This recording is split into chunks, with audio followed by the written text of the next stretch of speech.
Hello and welcome back to I Say Are Wrong, and today we're finally going to be doing our second Doctor rankings.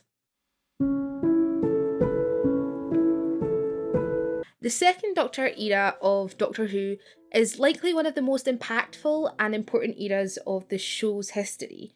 Patrick Troughton had the absolutely immense job of reinventing the character of the Doctor after never before heard of regeneration into a new man. The Doctor and the show ventured into an entirely new style, shaking off its roots in the scientific and historical education and entering more into the Base Under Siege era, which defined Patrick Troughton's run. This era shed a lot of the mystery surrounding the Doctor himself, including his own people and their approach to the universe around them, showing that the Doctor went against the grain and tried to help where he could.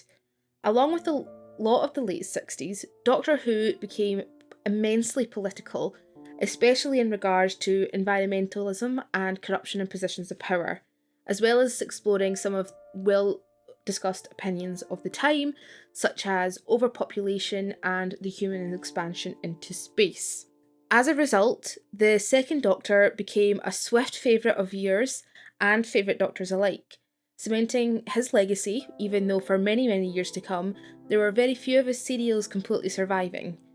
Personally, I found this one of the most fascinating and fun eras that I have watched so far in Doctor Who, and seeing the show evolve from the first episode, The Power of the Daleks, to the heart-wrenching finale of the War Games was absolutely great, fantastic. I truly believe that every single companion in this era was a favourite of mine, and each of them worked well on their relationship and skill sets and their way they interacted with the universe around them in character.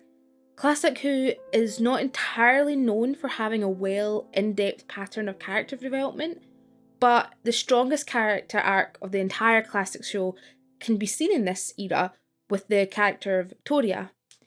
In particular, this list was very, very hard for me, mainly due to the love I have for so many of the serials, and it might not entirely reflect of how objectively good those serials are.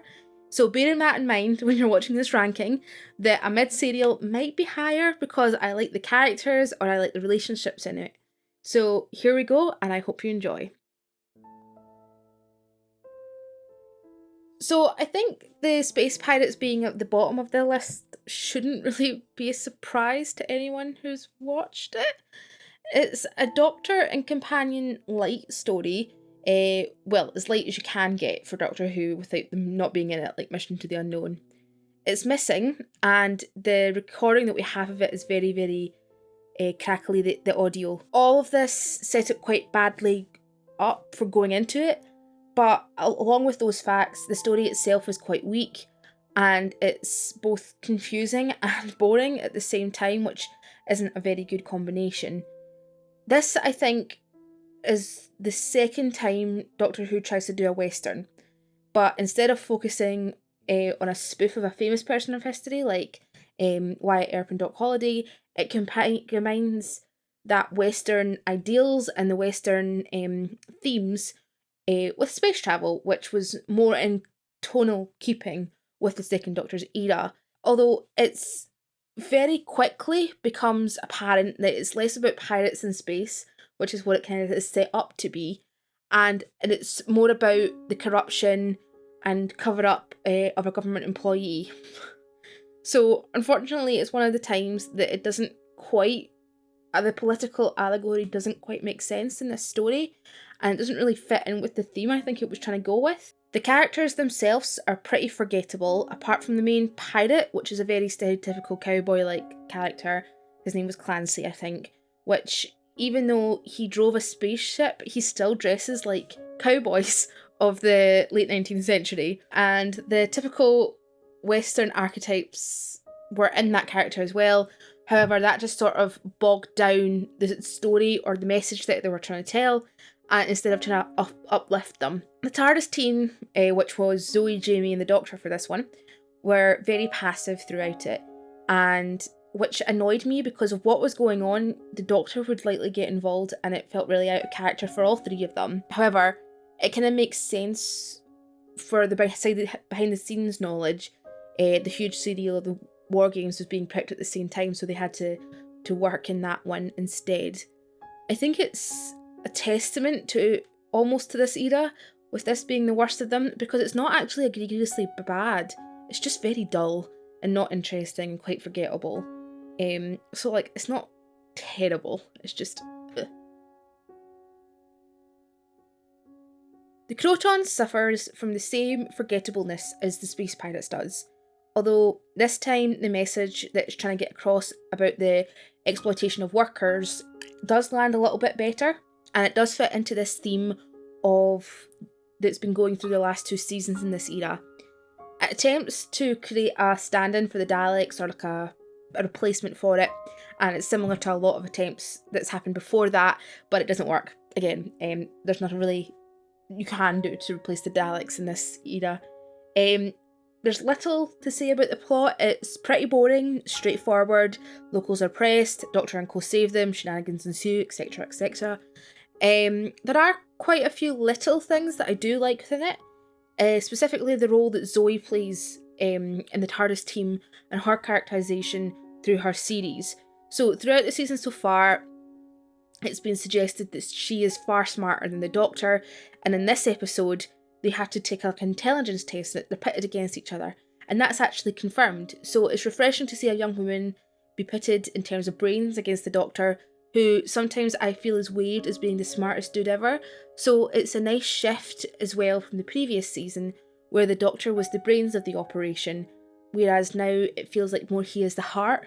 He's the heart of the team and he's the heart of the show, which is it adds a nice multifaceted nature to him. The Crotons really are more cute than scary, although they have a very deep voice which throws the cuteness off.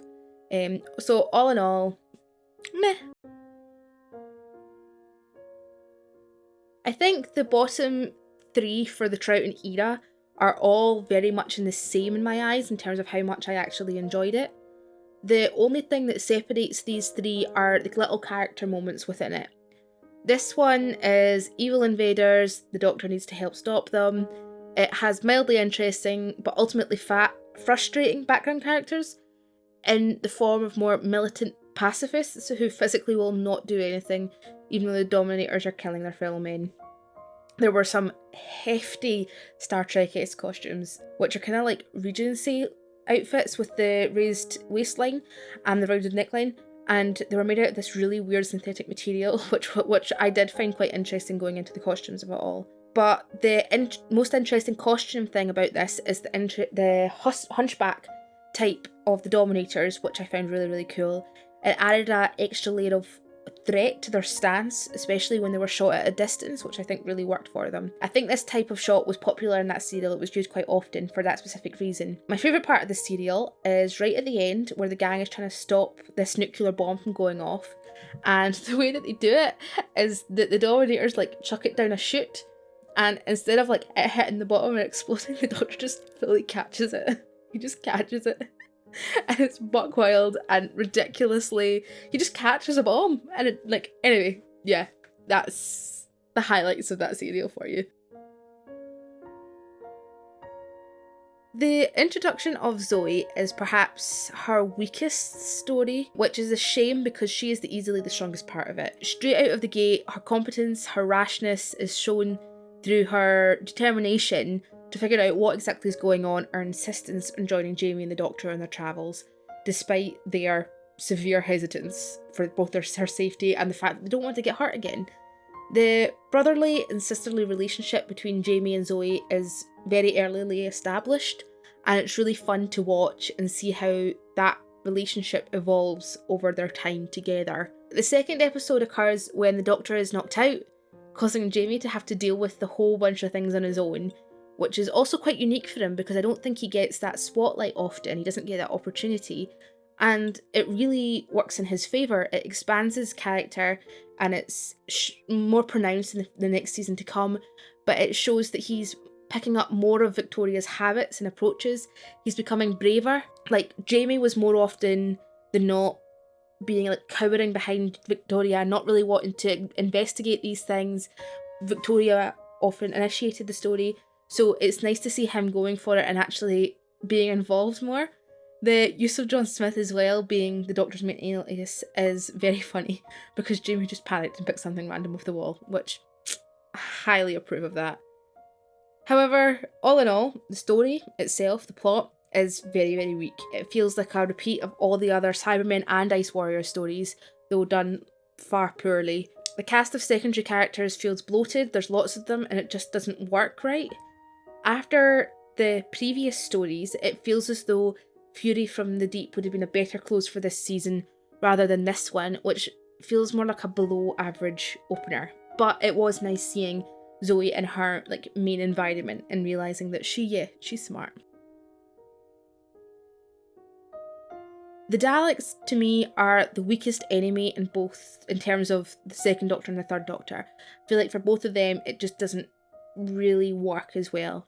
It might just be the lack of interactions they actually have with them, or by the point that it gets to them, they just don't have the same impact, or the level of stories that they're working with just aren't the same.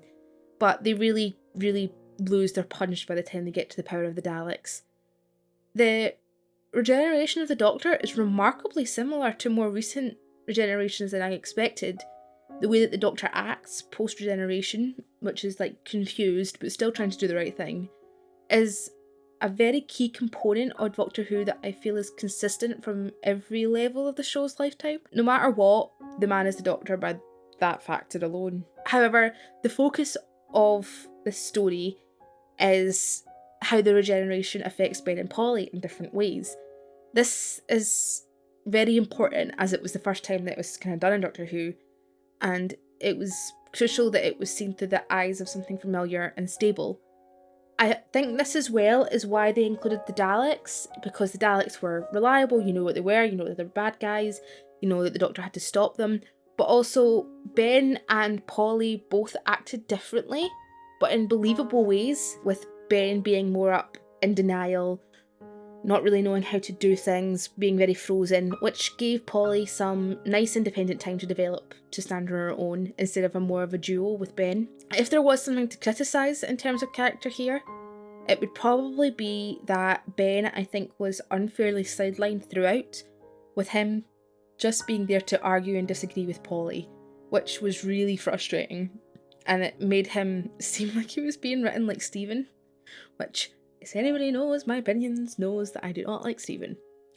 Otherwise, the plot was very so-so, and the focus was far more on their generation and the setting up of the character of the Doctor, instead of focusing on the plot, which I think was a reasonable approach. It was far more character-based. This is only one of 2 appearances of the Daleks in this era, and I'm glad that they took that break because they really felt overused and not really being utilised in that unique way. But it's basically the show being stable and recognisable while the main character went through this shift, which I think worked well. This is for sure one of the most bizarre serials in this era. It's so ludicrous at some points that it's almost laughable.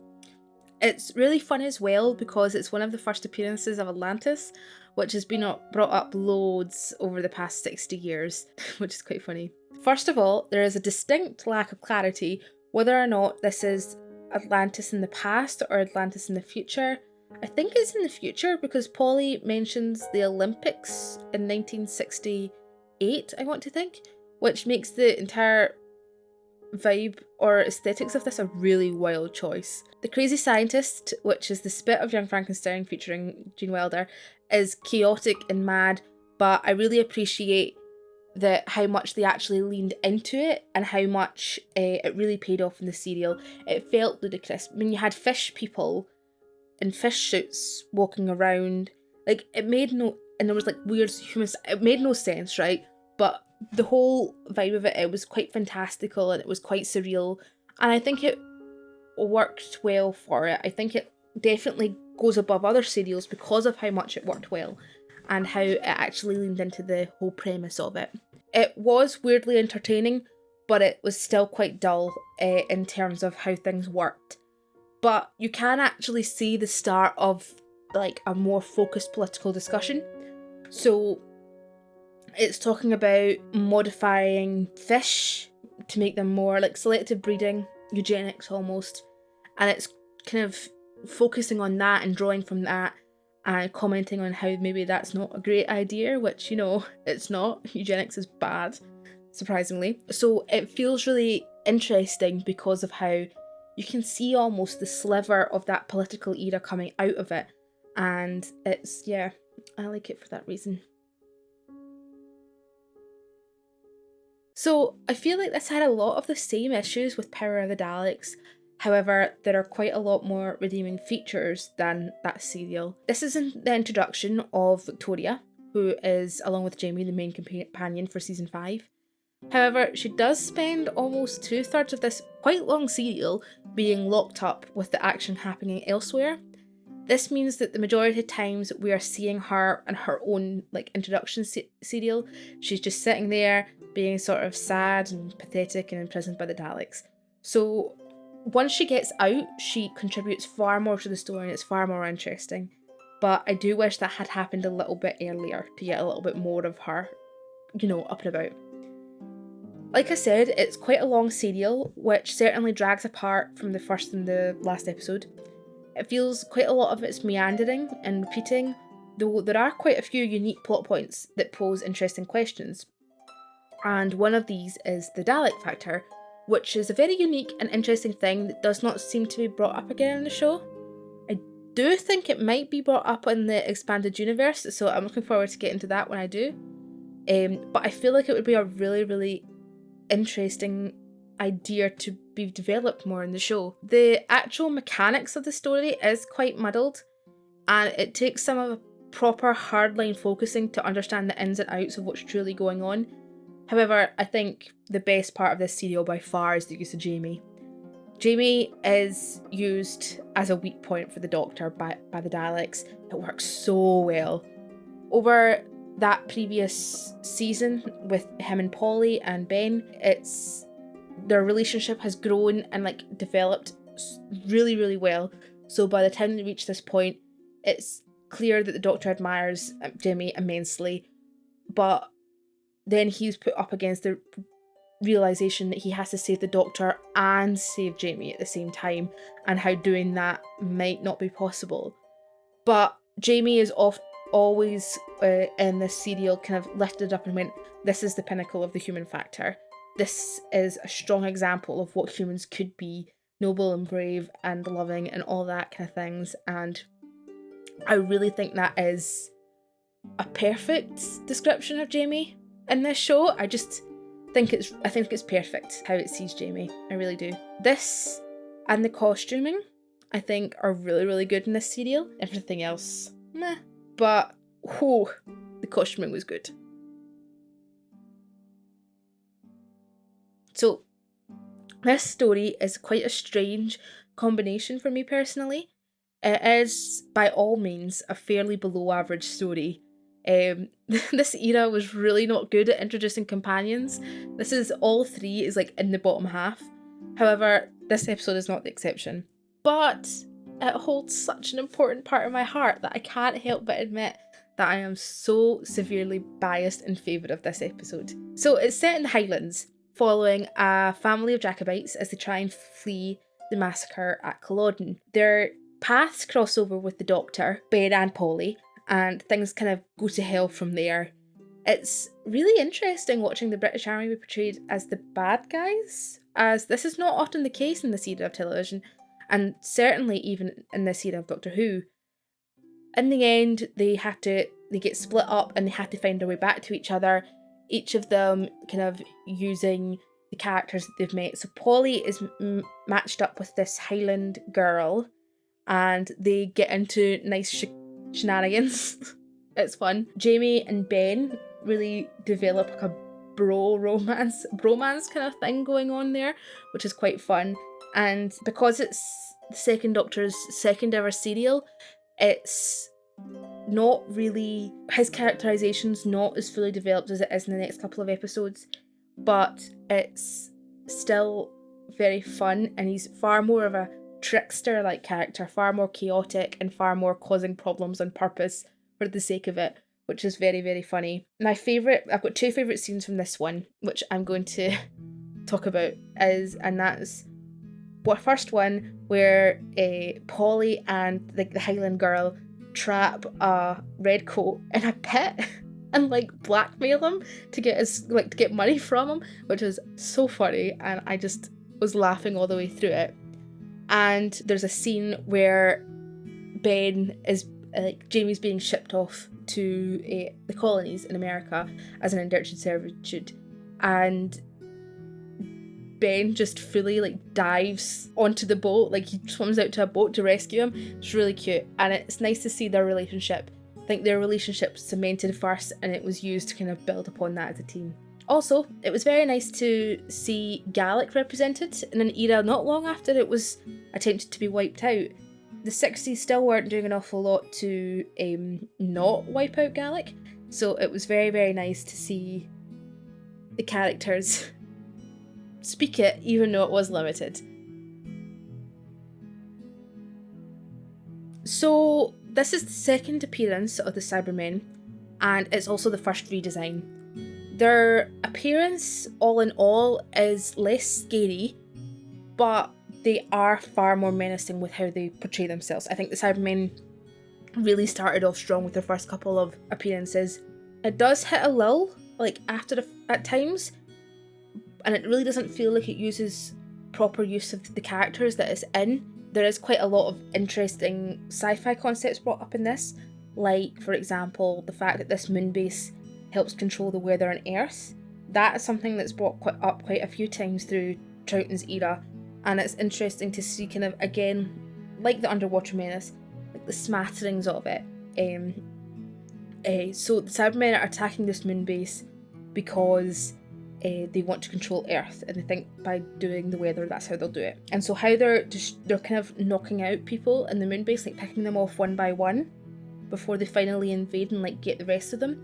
And they're knocking out those that they can't control and brain control, mind controlling the ones that they can control, which I think is absolutely fantastic. I really like that idea. The whole team can't really understand how they're managing to knock off all these people, and it eventually comes out that it's because sugar. the Cybermen have poisoned sugar. It's a really interesting premise, and I really loved it. And I do like that they do continue revisiting certain aspects of sci-fi concepts from this serial, including the weather controller. However, on the whole, it was a pretty average story. Jamie is knocked out for half of it. This is his second story, so the third story overall. So, the weather controller's back, for one. And for another thing, the Ice Warriors are back, which this is their second serial. And I think they're weakest of the Troughton era, which is not actually, I don't think it's bad.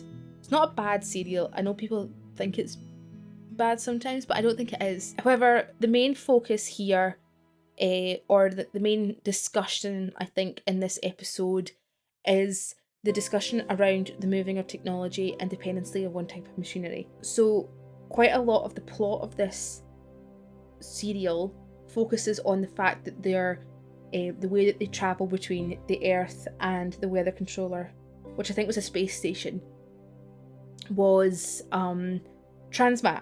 So a transmat system where you basically go into it, you're dissolved, and then you appear the other place, and how that technology quickly took over from rockets. So we don't use rockets anymore, and because the Ice Warriors have kind of taken over the transmat, they have to go back to rockets, and they realise that their technology is really outdated in it, and they're struggling to use it. So that is an interesting concept about how we put all of our eggs in one basket in terms of technology. I find that quite interesting. The female Ice Warrior was in it too. That was cool. There was nice secondary characters. There was quite a lot of comedy in this one, actually. The action was quite funny, and there was a lot of sneaking around and kind of being spooky in a space station. And the ending is very funny because it really harkens back to the War of the Worlds, where the Martians were finished up by bacteria on Earth, or a virus on Earth, whereas here the Martians, or the Ice Warriors I should say, were stopped by rain. It was the rain that stopped them, which is very funny to me. I love it. It's a nice parallel. So the Faceless Ones is the departure of Brain and Polly. And I think it does quite a good job at wrapping up Ben and Polly's storyline. It kind of gets across that Ben and Polly have just been a little bit too traumatised by all the stuff that's been going on, and they kind of want to settle down for a bit and live their lives together. It's genuinely scary at some points. It's split up into two groups. So Ben and Polly deal with things, and the Doctor and Jamie deal with things. And I think that's probably the funniest parts of it. So Ben and Polly are going through this traumatizing ordeal with these creatures who like don't have faces and have been like stealing bodies of people, and they're like going through some harrowing stuff. And then on the other side you've got Jamie and the Doctor just goofing off, being absolute nuisances, running around at ear pace, like going ooh, running away from planes. Jamie being really confused about these things that are flying in the sky because no one's explained to him the concept of planes. It's so funny to see that parallel between the two of them. And I think the Doctor and Jamie's relationship really, really hyped up here. And I think this has kind of led it well into Evil of the Daleks, which was the next serial. There is a through link, so it leads directly into Link of the Evil of the Daleks, which wasn't done all that often. It used to be done quite a lot in the first Doctor's first season, but not so much by the time it hit the fourth, so it was quite nice to have it here. The side characters were really cool, and all in all, I think the animation, I watched the animated version when it came out, it was very good. I really enjoyed it. There was some nice like tidbits in there from newer series, and I would highly recommend anybody to go and see it if they haven't, because... So this is the final serial in Victoria's era. She leaves in this serial, and it's a perfect serial to round off Victoria's arc.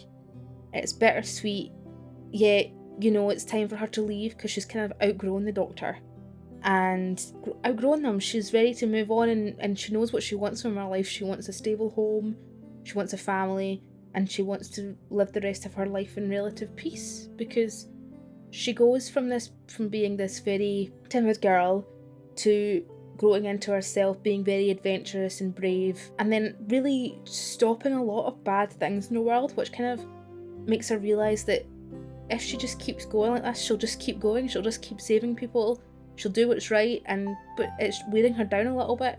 So she wants to take that braveness and move on into her into real life and kind of grow up a little bit. And she gets adopted by two of the side characters in this serial, a doctor and his wife, who I don't remember much about, but I think they were pretty cool. And it's really nice, I like it. But I think what people overlook the most about Victoria is she gets seen as this character who screams a lot and is a bit of a nuisance, which I think is a very big disservice to Victoria as a character. I think she's the best character probably in the whole of Classic Who. That might be a very bold statement that I'm just making there, but I might believe in it. She's absolutely fantastic, and I've been reading a few of her Expanded Universe stories, and they really do her justice, and I really love it.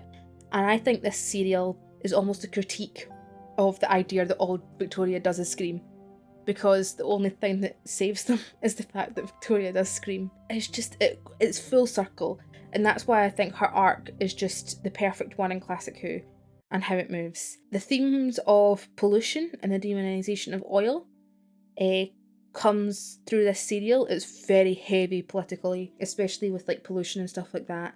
And there's nice exploration of the Doctor's stance in that, as well as Jamie and the Doctor's impact on Victoria and her impact on them, because Jamie takes on her role of being the braver one and exploring and being the one that thrusts things into the story, and starts to question things throughout the serial. It's like Victoria is handing the baton, because at the start she's the one that's like starting to kind of draw back and go, I don't really know if I want to get involved in this, whereas Jamie's finally got to the point where he feels comfortable going, oh, what's that, and it's a nice pendulum or balance between the two. It's nice to be outside Europe again, There's not a lot of Doctor Who stories that take outside of Europe, and this is one of them, so yay. Professor Travers is nice. I did actually miss out on watching the animated serial because I didn't listen to what was announced, and I ended up listening to it on audio. I've still not watched the animated one, even though it's sitting behind me, because I've been watching other things. I really enjoyed the visuals that the audio narration gave, and again, like I talked to before, I really loved how adventurous and wild Victoria was compared to Jamie. Jamie just wants to sit by the TARDIS and do exactly what the Doctor wants him to do, but Victoria's like, oh my god, there's giant footsteps. Oh my god, there's an orb. Let's pick it up. Let's take it with us. And it's great. In the same vein, Victoria helps save the day while battling the Great Intelligence, while the Doctor and Jamie stop him from the sidelines, and it's good. It's a nice exploration of the character dynamics that's going forward in it. The Yeti designs are really, really fun, and even though the Yeti designs are fun, the plot does drag a bit. Even though it's only 4 episodes long, it felt like it could be cut down a little bit more, maybe a 3-episode one. But other than that, it was quite fun and I enjoyed it. So, I love The Ice Warriors. It is one of my favourite serials, The Second Doctor. I actually discussed this quite a lot in Davis's video. He very graciously had me on, and I tried to bring him down to my way of thinking about The Ice Warriors. I hope I did a good job, but I waffle a lot, like I'm waffling now, mainly about the political and scientific ramifications of The Ice Warriors, and it's just so good. So I'm not going to talk so much here, other than saying there is so much political discussion in this one between working, like the relationship between the subordinates and the boss, the way that climate change is affecting the world, the way that we're dealing with that. Also, one of my favourite duos, archaeology and Doctor Who, are very prominent in this serial, and the Doctor and Jamie's relationship is expanded further upon, and I think this is the first time in their run you actually see how attached the Doctor is to him.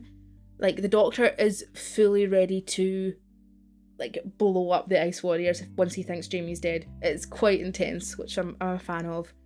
The Ice Warriors designs are absolutely perfect. And what I find interesting is the science is very off in terms of Mars. However, it's what exactly they knew at the time. So it was leading for what they knew in the 60s, but now it's completely out of date. Overall, it's a very, very fun serial, even though there is slightly some annoying audio design.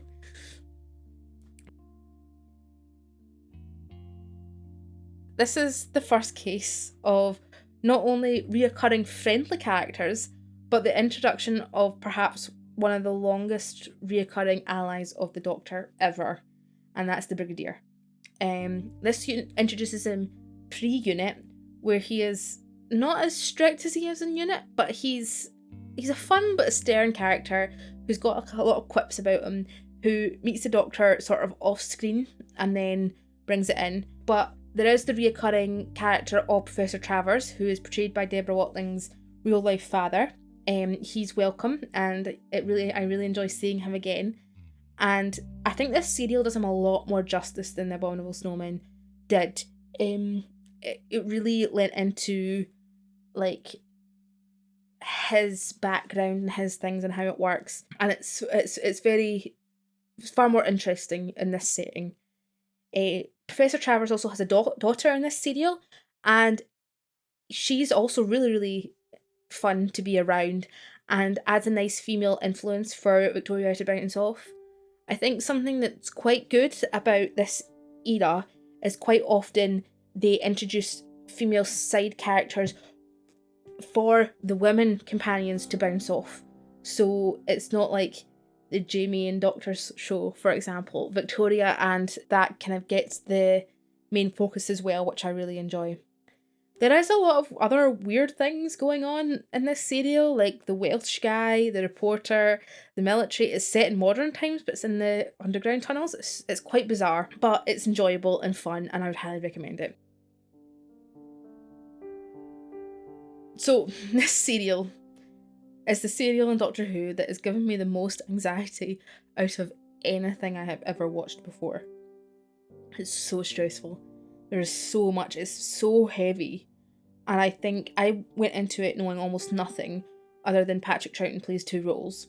He plays the Doctor, obviously, and he plays Salamander, which is the main villain in this story. But that's all I knew going into it, and God, did I get some of the most stressful television I've ever seen in my life. Let's talk about the fact that the political implications of it. So it's focusing on telling a story about pollution, corruption, war, global warming, nuclear holocaust, starvation, mass famine, mass disease. It's just... But mostly it's about corruption. But like, there's just so much in this serial. It's insane. I think I could probably do a whole video breaking down this serial. I think it would be quite an intense video. So it's set in 2019, which, first things first, depresses me because 2019 was 5 years ago. And it's on a worldwide scale that's never been seen before in Doctor Who. So we're going all across the world in this one. We're in Australia 1 minute, we're in Vienna, I think, the next minute, and then we're in America for a bit, I think. Yeah, it's just, they travel all around the world and they use lots of different technology, which I think they were expecting to have in 2019, but which we don't have, like hovercrafts. It's really enjoyable in the way that it feels very expansive. They really make it seem like the world is big, like it's like they're travelling like all across the world. But I think the standout in this episode is definitely Patrick Troughton's absolutely unbelievable performance throughout it. His portrayal of Salamander is just absolutely fantastic, and the bluntness with which the story treats the actions of Salamander and the rebels alike, like they're like almost like two sides of the same coin, makes it feel like a gritty drama about a world about to come into dystopia and that sort of thing. So it's not really a serial which can be taken lightly or just waltzed into like I did.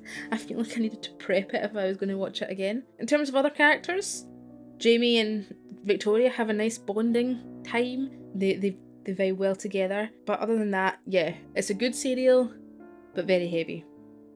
The Macra Terror. Ho ho ho! So this is another personal favourite of mine.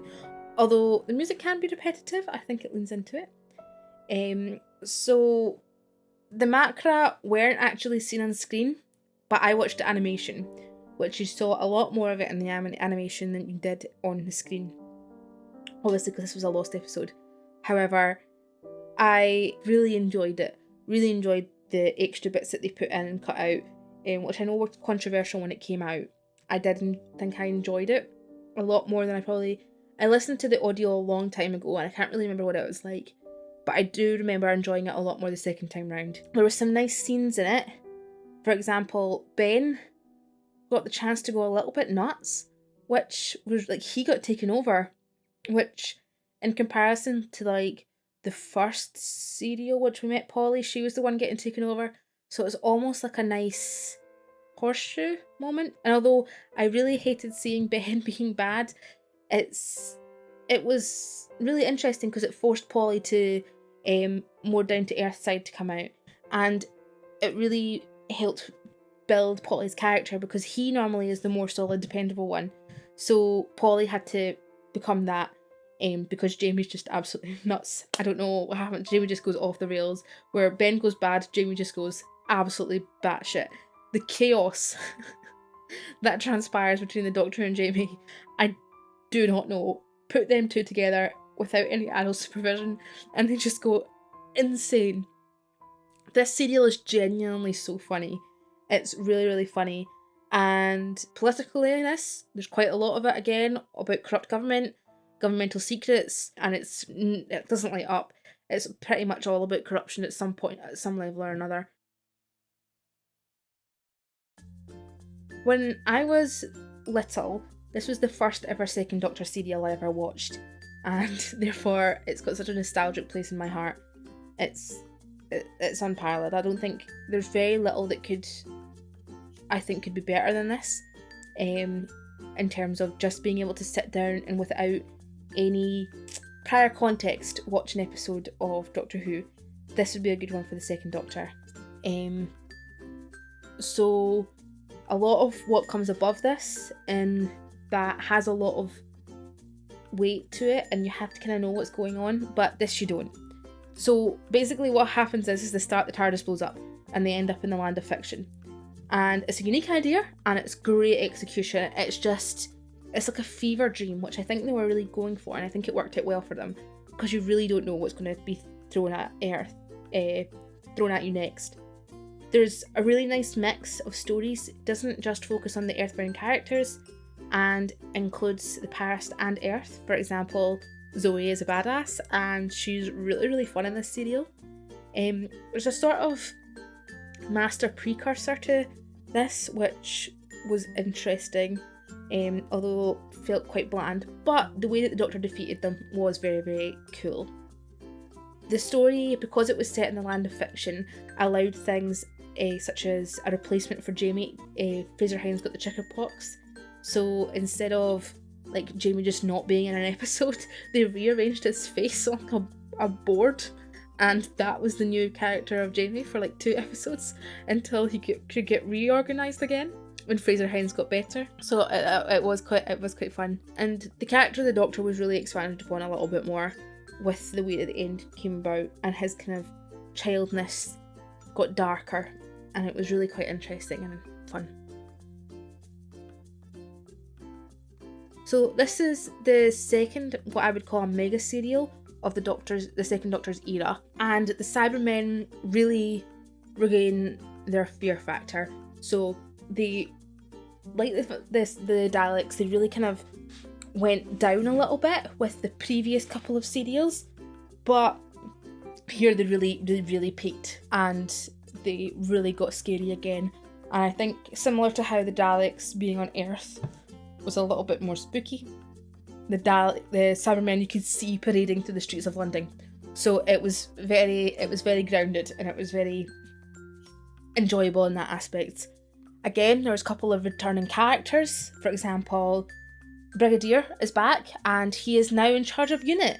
So we have a more ground-based operation, which helps lead into the 7th season with Jon Pertwee and the testing of similar plot devices that will be used in the future. This also very heavily criticises major aspects of society, mainly the military complex and private companies.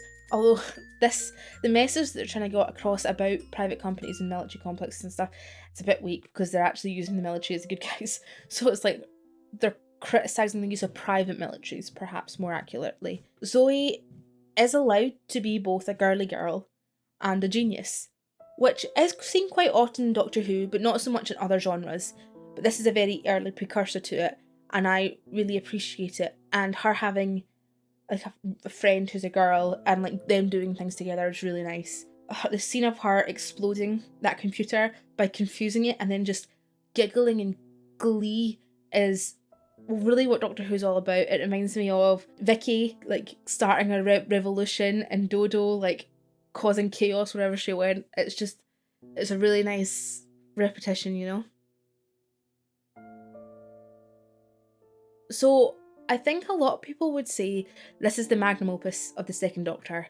It's very similar in structure and style to the Daleks' Master Plan in the first Doctor's era, but unlike the Daleks' Master Plan, it didn't feel... It's longer. It's about 50 minutes longer, 2 episodes. Although it did feel a little bit draggy at times.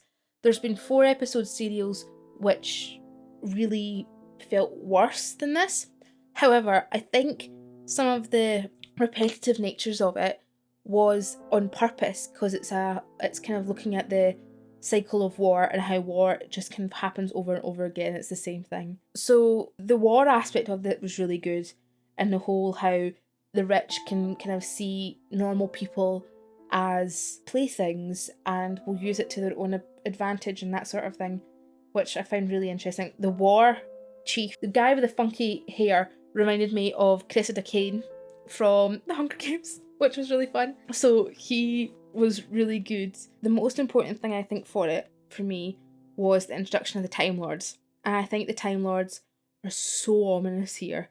They're so detached and alien in a way that I don't think they really have managed to reach the heights of. Except maybe with Romana. Romana was quite a good example of this same detachedness.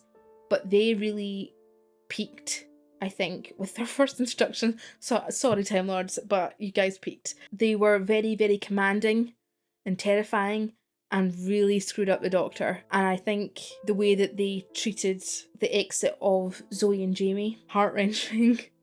I cried so much, so attached to them, and it really felt, it has so many interesting sci-fi concepts. I think it probably could be argued that this is number one in the second Doctor's era.